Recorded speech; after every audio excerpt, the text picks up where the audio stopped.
네, 오늘 4절에 말합니다. 우리의 모든 환난 중에서 바울이 고린도 교회에다 편지를 보냈는데 환난, 우리의 환난, 바울도 환난을 당했고 지금 고린도 교회도 환난을 당하고 있어요.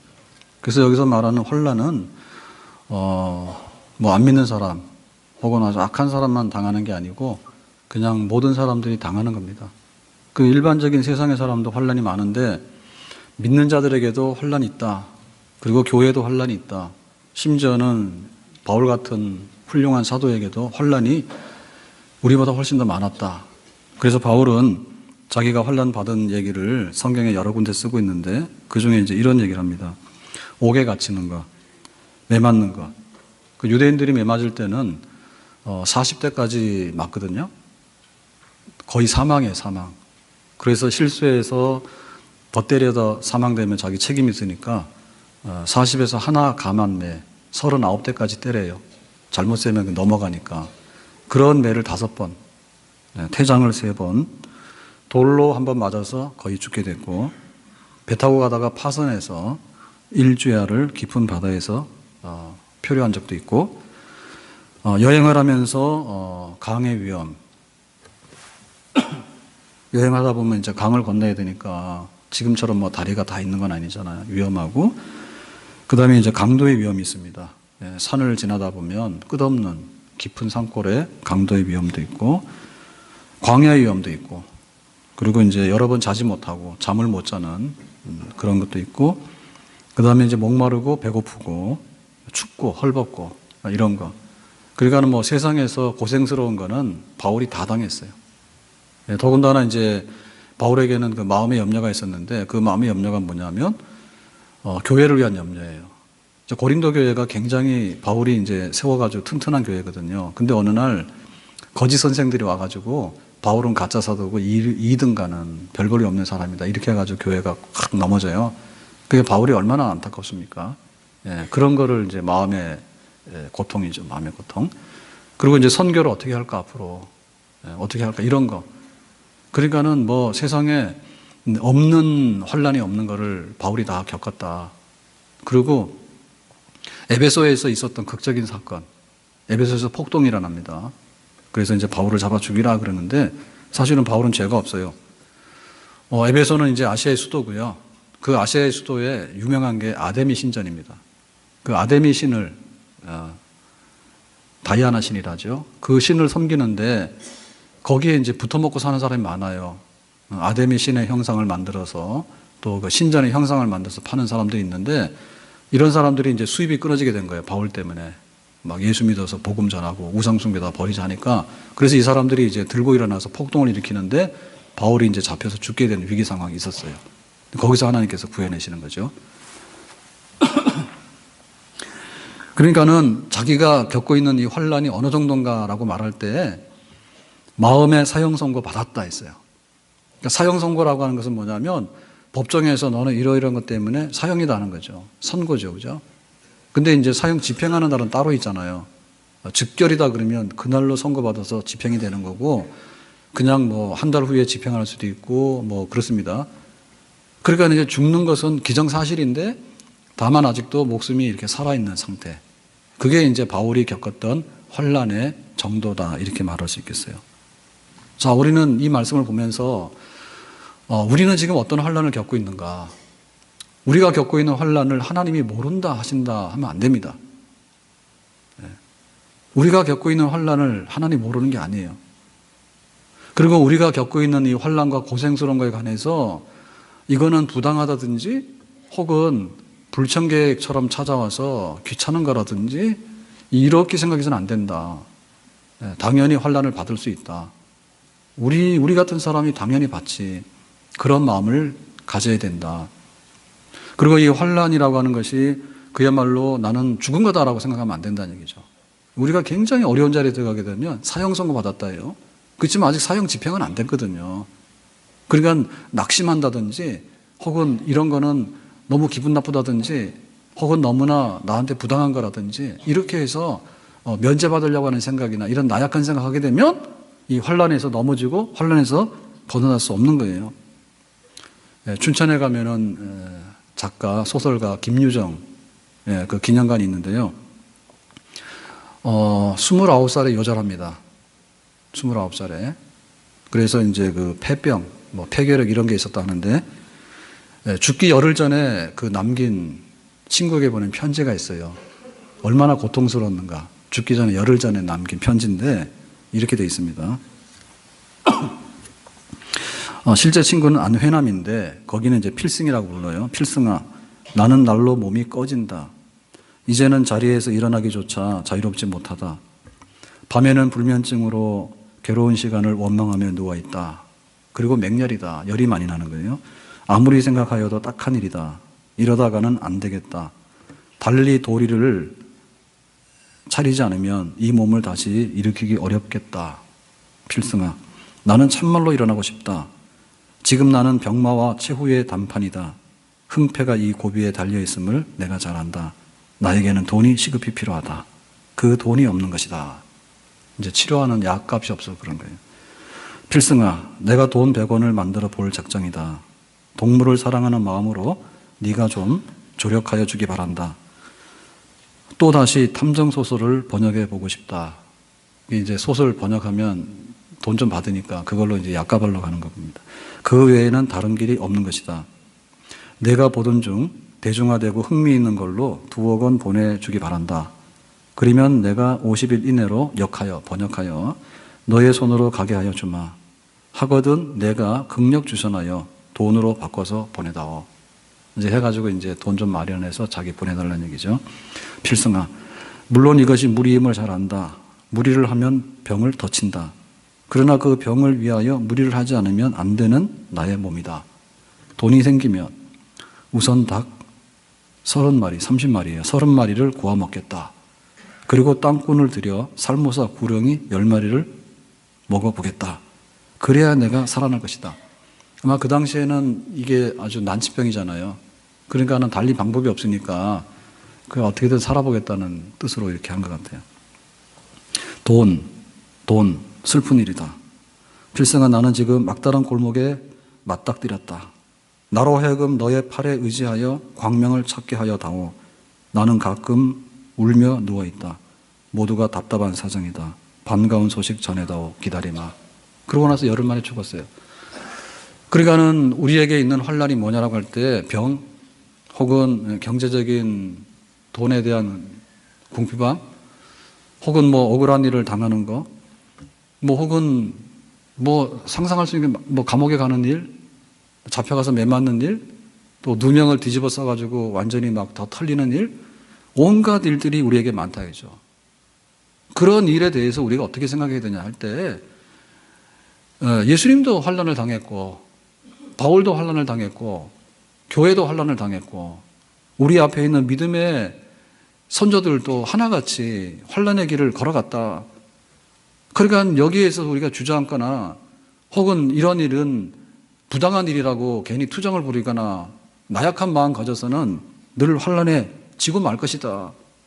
그러니까는 환란을 당하는 교회와 성도들에게 이길 수 있는 길이 있다라고 지금 바울이 말하고 있는데 우리도 담대하게 그리고 환란을 직시해 가지고 그것을 헤치고 나갈 수 있는 그런 길을 우리가 찾아야 될 줄로 믿습니다.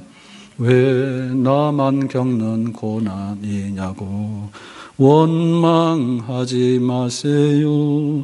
고난의 뒤편에 있는 주님이 주실 은혜 미리 보면서 감사하세요. 아멘. 환란이 문제가 아니고요. 환란을 통해서 하나님께서 뭘 주시는가 그게 이제 우리가 주목해야 될 거거든요. 고난이 문제가 아니라 이 고난을 어떻게 이겨내고 고난에서 우리가 뭘 얻을 건가 그게 중요한 겁니다. 자, 그래서 말합니다. 4절에 우리의 모든 환란 중에서 우리를 위로하사 그랬어요. 자, 환란과 따라다니는 것은 뭐냐면 망하거나 환란 결과는 이게 아주 그냥 그 주저앉는 게 아니라 환란에 따라다니는 것은 위로다 그랬어. 하나님께서 성도들과 교회에다가도 환란을 허락해요. 욥은 엄청나게 환란을 당했죠. 뭐 자식 10명 다 죽고 재산 다 날아가고 그랬습니다. 그랬는데 환란 따라다니는 것이 뭐냐면 위로가 거기에 붙어 다닌단 말이죠. 환란의 짝은 위로예요. 그러니까 위로라고 하는 것은요, 환란 없는 사람에게 위로가 없어요. 고난이 없는 사람에게 위로가 없어. 고난은 고난으로 끝나는 게 아니고 환난은 환난으로 끝나는 게 아니라 환난과 고난은 위로를 동반해 오더라 얘기죠. 그런데 그 위로가 얼마만큼 오느냐면 위로를 받으면 환난 당하는 모든 사람들에게 위로를 줄 만큼 위로해요. 자, 우리는 환난을 당하면 한 50% 정도 위로를 받거나 이래요. 그러면 이거는 마이너스예요. 그래서 지는 거예요. 근데 하나님께서 주시는 것은 환난이 100이면 위로가 100이 되는데 사실은 100 이상입니다. 내가 받은 바 위로로서 다른 사람들에게 위로를 줄 수 있는 거니까 이거는 300, 400, 500, 1000도 되는 거죠. 시험을 안 떨어져 본 사람들은요, 시험 떨어져서 눈물 흘리는 재수생의 심정을 몰라. 그러니까 재수를 안 해보면 인생을 말하지 마라. 그런데 삼수생은 그러잖아요. 재수했다 해가지고 인생을 말하지 마라. 삼수를 해봐야지 적어도 쓴 눈물의 의미를 알 것이다 얘기를 합니다. 우리는 회사에서 뭐 좀 잘못되면 연봉이 깎이거나 혹은 실직을 할 수 있어요. 근데 그것 가지고 인생을 말하지 마라 얘기죠. 파산 한번 해보세요. 완전히 재산이 빈털터리가 돼보시란 말이에요. 그럼 어떻게 되는가? 우리가 병이 나잖아요. 그러면 감기 걸리면요, 컨디션 조절한다고 교회를 안 옵니다. 근데 암 환자는 교회로 옵니다.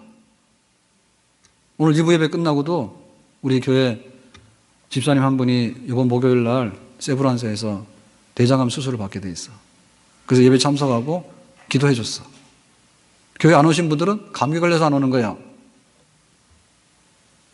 암 걸리면 온다니까. 너무나 수술하게 돼서 고마운 거예요. 몇 달 전에 이제 병을 발견했는데 복막에 전이가 돼가지고 이 복막에 그 항암이 안 되면 지금 대장암 수술이 안 되는 거예요. 그래서 몇 달 동안 항암 치료해가지고 결과가 좋아가지고 수술할 정도 된 거야. 너무 좋은 거야. 수술할 수 있는 거 아주 좋은 거야. 그러니까 하나님께서는 우리에게 어떤 위로를 주시는가 하면 그냥 견디다가 못해가지고 쓰러지는 그런 위로를 주시는 게 아니고 그 환난을 넘어갈 수 있는 위로를 주시는데 그 위로로서 또 다른 많은 사람들에게 10, 100에게 그것을 알려줄 수 있을 만큼 그런 넉넉한 위로, 그런 위로를 하나님께서는 주실 수 있는 분이십니다. 그러니까 우리의 관심사는 거기에 돌아가야 돼. 이 고난을 통해서 하나님 얼마나 많은 위로를 주실까. 손양호 목사님이 참 훌륭하다는 얘기 많이 하잖아요. 네? 뭐 양아들 삼는 것도 그렇지만은 근데 신사참배에 반대하다가 무기징역을 받게 돼요. 3년 동안인가 이제 형을 다 만기가 됐는데 광주교도소에서 신사참배 하지 마라 그랬더니 신사참배 하라고 그랬더니 이제 일본 검사가 나는 신사참배 계속 안 할 거라 그러니까 나갈 것도 없이 무기징역이다 해가지고 청주 감옥으로 이송이 되거든요. 청주 감옥에서 얼마나 고생스러웠는가 하면 그 당시에는 이제 일본이 망하지 않았기 때문에 무기징역이라는 얘기는 죽어나가라는 뜻입니다. 그래서 영양실조 걸려가지고 시력이 없어지게 되고 동상에 걸려가지고 손톱 발톱이 막 빠져나가는 상황이에요. 그랬는데 감옥의 벽에다가 뭐라고 썼는가 하면 고난이 오라. 이 고난 속에 들어있는 축복을 내가 다 누리리라. 그랬어. 하나님 너무하시지 않냐고. 아니면 내가 당장에 신사참배하고 그냥 내가 살아서 나가야 돼. 이런 약한 생각 안 했다니까.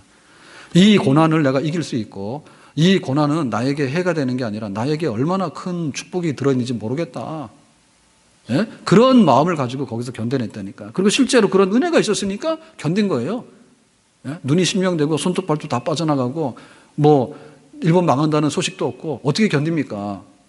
그런데 하나님께서 그것을 이길 수 있는 넘치는 위로를 주신 거예요. 아멘. 하나님 그렇게 역사하시는 거예요. 그러니까 우리가 그걸 기대해야 돼.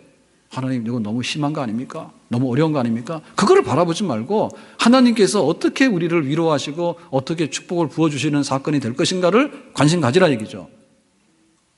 휠체어를 탄 재활의학과 의사 이승복 얘기 알잖아요. 존스 홉킨스 병원의 재활의학과 의사인데 일반 의사들은 환자들 다루기가 어렵습니다. 정상인 환자가 와가지고 재활의학과에 다 장애인들 이런 사람들에 대해서 말하면 항상 벽이 있어요.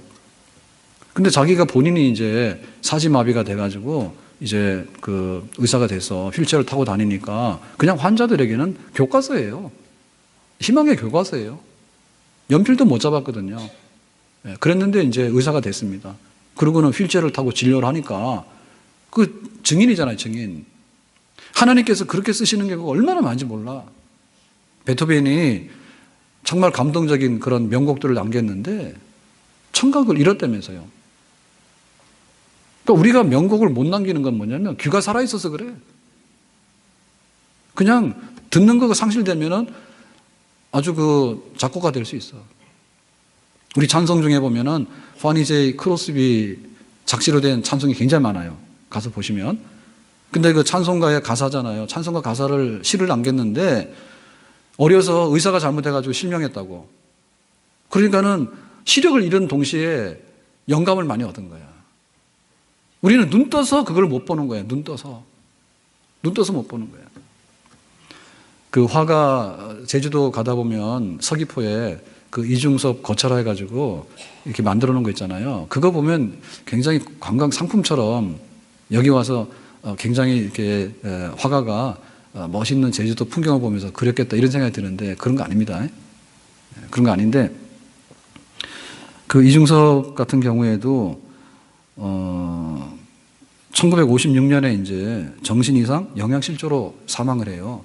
그게 못 먹어서 죽은 거예요. 못 먹어서 죽는데 얼마나 가난했냐면 일본에 가 있는 동안에 이제 결혼해가지고 이제 부인이 일본 부인이잖아요. 그리고 이제 아들이 있는데 아들도 하나 죽고 근데 이제 살 길이 막막하니까 이제 한국에 나와서 혼자 있는데 사실은 부인 만나러 한 번 딱 갑니다. 누가 차비 줘가지고 배 타고 잠깐 갔다가 방문 비자로 갔다가 잠깐 오게 되는 거. 그러고 나서는 이제 되는 일 없고 그러니까는 사실 낙심해서 주저앉아가지고 영양실조 걸리고 이래가지고 이제 죽게 되는 거거든요. 그래서 이건 뭐 장례도 제대로 못 해줘가지고 옛날에 막 가는 데가 망울이에요. 거기 그냥 묻혀 있습니다. 지금은 우리가 이제 그걸 다 알고 작품에 대해서 평가를 해주는 거죠. 근데 보면 그 그림 중에 보면 뭐 저는 미술 잘 모르는데 뭐 야수파 뭐 고흐 같으면 인상파 그러는데 그 시대에 조리가 있긴 하지만 그 당시의 상황으로 볼 때 이제 그런 소 같은 그림 있잖아요. 굉장히 딱 보면 이거 이중섭 그림이라고 알 수 있는 그림. 이런 거가 나오는데 그냥 잘 먹고 부인하고 잘 살고 그냥 그 서귀포 가가지고 이렇게 바다 보고 있었으면 그런 그림 안 나오는 거예요. 그런 그림 안 나오는 거예요. 이 떠돌아다니면서 잠깐 거처하다가 나중에는 와가지고 작품 활동 제대로 못하고 그러고는 이제 가족하고 헤어지고 너무 가난하고 그러니까 이제 병나 죽은 거 아닙니까? 그러니까는 그런 그림이 아마도 표현될 수 있을 거예요.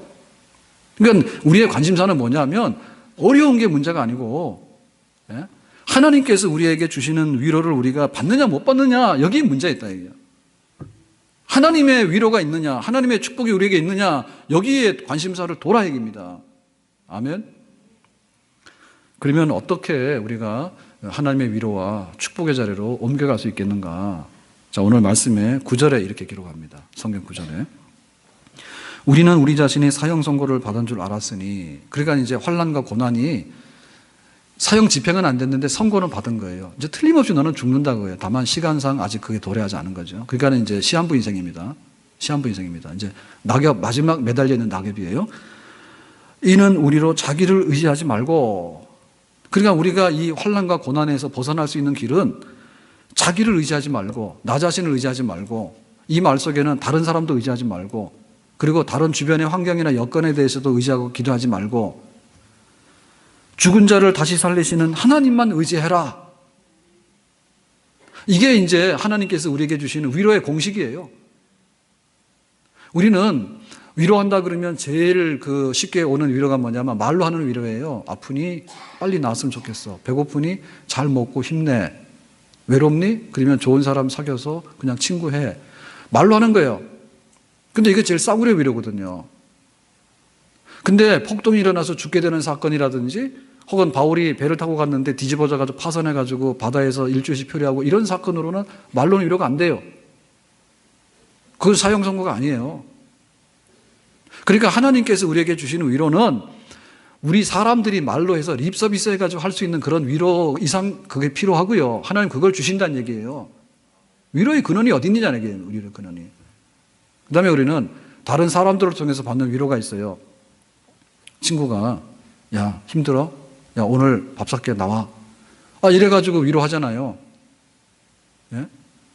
부모님이 잘 만나면 자녀들한테 대해서 위로를 많이 할 수 있는 거고요. 사람들의 위로도 필요해요. 근데 목숨은요, 넣어줄 수가 없어요. 예? 사형수에게 있어서요, 우리가 대신 가서 죽어줄 수도 없고 죽어주는 사람도 없을 뿐더러 대신 가서 죽어주겠다 해도 받아주질 않아.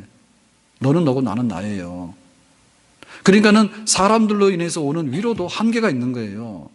그것이 필요 없다는 뜻이 아니라 사람들이 위로를 하면 우리에게 얼마나 위로하냐고. 얼마나 위로하냐고. 죽은 자를 살리시는 하나님께로 가는 위로만이 위로의 근원이 된다 이죠. 그게 바로 하나님 주신 위로라는 얘기죠.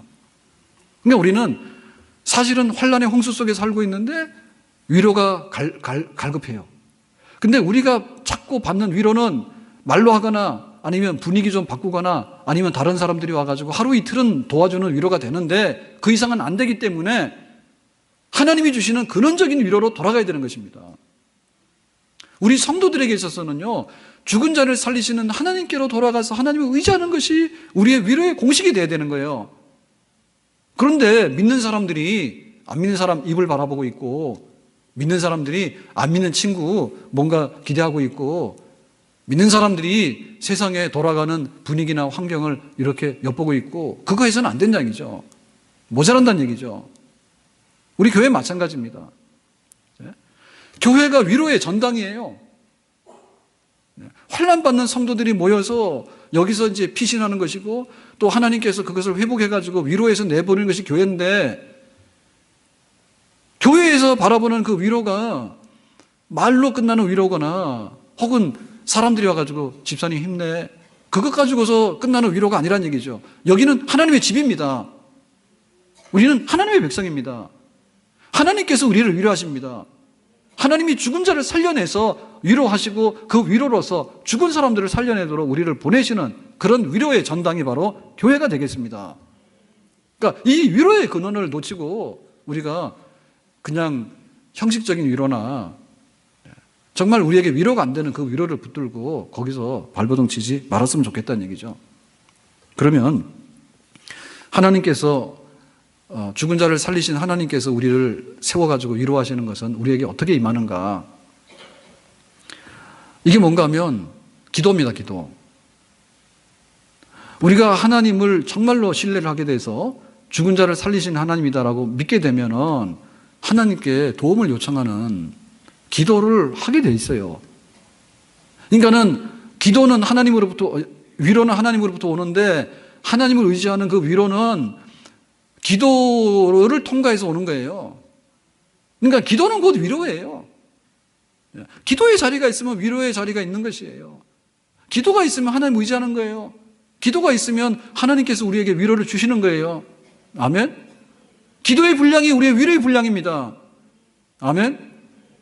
기도 없이 우리가 어떻게 하나님을 의지한다 할 수 있으며 기도 없이 하나님께서 어떻게 죽은 자를 살려내는 자리에 옮겨놓을 수 있겠는가? 하나님께서 그것을 들어주셔야 되는데 우리는 간절하게 기도할 뿐이죠. 다니엘이 사자굴 속에 들어갔습니다. 사자굴 속에 들어가면 이제 사자가 잡아먹잖아요. 그럼 어떻게 살아나왔을까? 기도하는 죄 때문에 모함에 걸려가지고 들어갔어요. 그런데 다니엘은 사자굴 속에 들어가서도 기도하는 사람인데 사자 입을 봉할 수 있는 기도하는 사람이에요. 그러니까 하나님께서 이 다니엘의 기도를 들으시고 사자의 입을 다물게 했어. 그 다음날 나오게 했어. 그러니까는 그런 위로를 받는 거예요. 야곱은 그 야복나루에서 환도뼈가 부러지면서 기도하잖아요. 형 에서가 보복하려고 오는 겁니다. 군사 400인을 거느리고 20년 전에 장자권, 축복권 뺏어서 도망갔잖아요, 야곱이. 있지 않죠? 그래서 이제 그 복수하러 오는 거예요. 그러니까 야곱이 다급하잖아요. 하나님, 나는 죽은 목숨과 같아요. 날 새면 죽은 거예요. 그랬을 때 그 야곱이 밤새 얼마나 기도했냐면 환도뼈가 부러집니다. 고관절이 부러진다는 것은 정신없이 기도했다는 뜻입니다. 그렇게 기도하고 나니까 하나님께서 형과 화해하는 길을 열어주시고 그 기도 응답으로 야곱에게는 위로가 넘치는, 그러니까는 고난당하는 자들은 기도해라 라는 사람이 된 것이에요. 아멘? 우리는 구원을 받아야 되는 거예요. 구원을 받아야 되는 거예요. 남들이 와서 먹다가 남은 거를 던져주는 것으로는 우리에게는 해결이 안 되는 거예요. 사형선고라는 뜻은. 그렇기 때문에 나 스스로 할 수 있는 게 아니고 사람들이 도와서 할 수 있는 게 아니라 그 정도를 넘어가는 상황에 있어서도 하나님이 우리를 건져내시면 되는데, 하나님의 구원이죠. 하나님의 구원이라고 하는 것은 뭐냐면 기도 응답이에요. 우리가 해결하지 못하는 사건에 대해서 하나님께서 어떻게 응답해 주셔가지고 우리를 건져내 놓는가에 따라서 모든 것이 결론 지어지는 그런 사건입니다. 그것이 모여서 우리의 위로가 되는 것이에요. 지금 우리가 위로가 필요하잖아요. 여기 가서 터지고 저기 가서 터지고 넘어져서 깨지고 엎어져서 깨지고 뒤로 넘어져서 터지고 뭐 회사 가서 그러고 사업에서 그러고 전부 다 지금 상처투성이거든요. 우리 나라도 그렇고 어디 가서 이것을 정말 위로받으며 이것을 세울 것인가라고 할 때 하나님께 기도하는 것 외에는 달리 위로의 통로가 없다. 이것이 전통적으로 바울이 해왔던 것이고 교회가 해왔던 위로의 방식입니다. 그러니까 지금 우리들도 위로를 받아야 되는데 교회 와가지고 구경하고 간다 해서 위로가 되는 건 아니에요. 예? 교회는 만면에 기도하는 집이에요. 그러니까 내가 하나님께 기도해서 하나님께서 나를 건져내심으로 인해서 증거할 수 있는 그런 위로, 그 위로를 찾아야지 다른 것으로 뭔가 대체될 수 있는 사건이 아니다. 기도 무릎이 정직해야 됩니다. 하나님께서 기도하는 자에게 반드시 위로를, 축복을 보내주시는 줄로 믿습니다.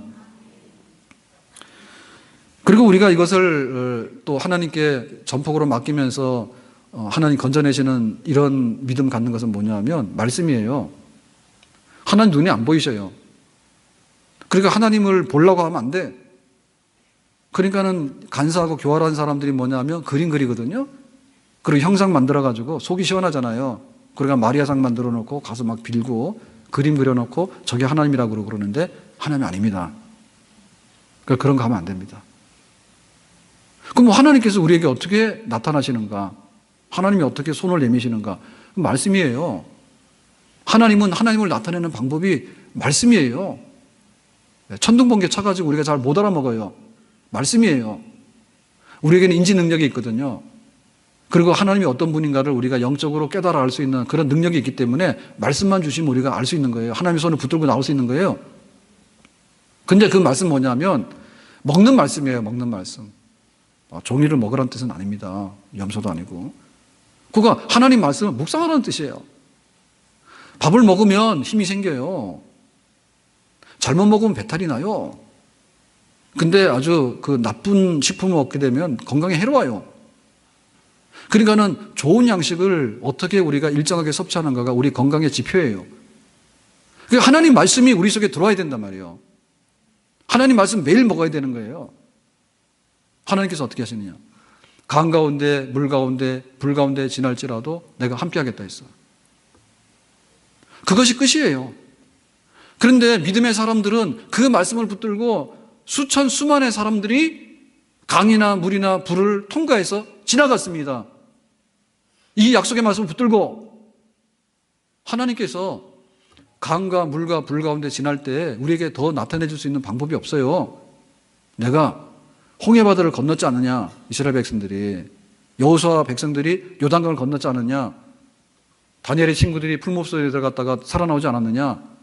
그러니까 그 역사적인 사건을 내가 그대로 믿는 자에게 행할 것이다 라고 하는 것이 그 말씀이거든요.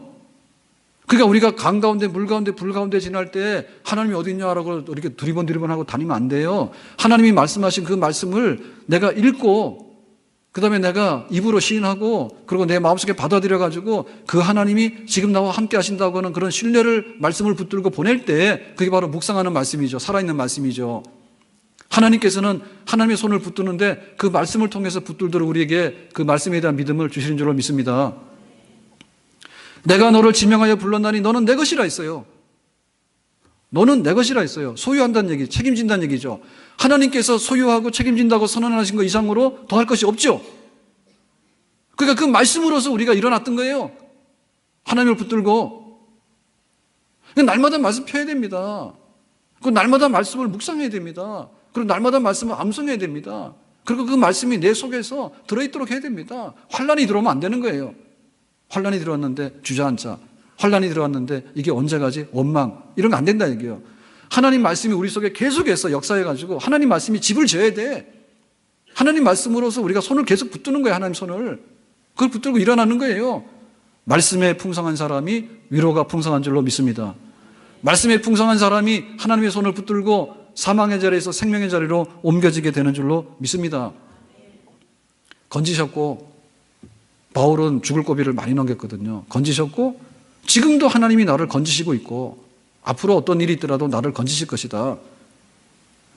환란이 우리 인생이에요. 어려서는요, 뭐 엄마 젖달라고 울었어. 만약에 이틀, 3일 엄마가 안 돌보고 그러면 어떻게 되죠?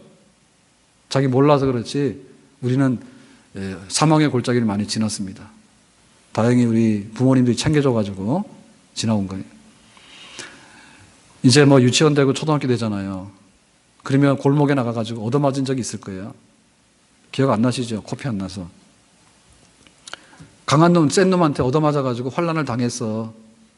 근데 뭐 형이 구출해 줬거나 아니면 적당히 안 죽을 정도로 패했기 때문에 우리가 살아있는 거예요. 험악한 놈 만나서 우리 죽는 거야.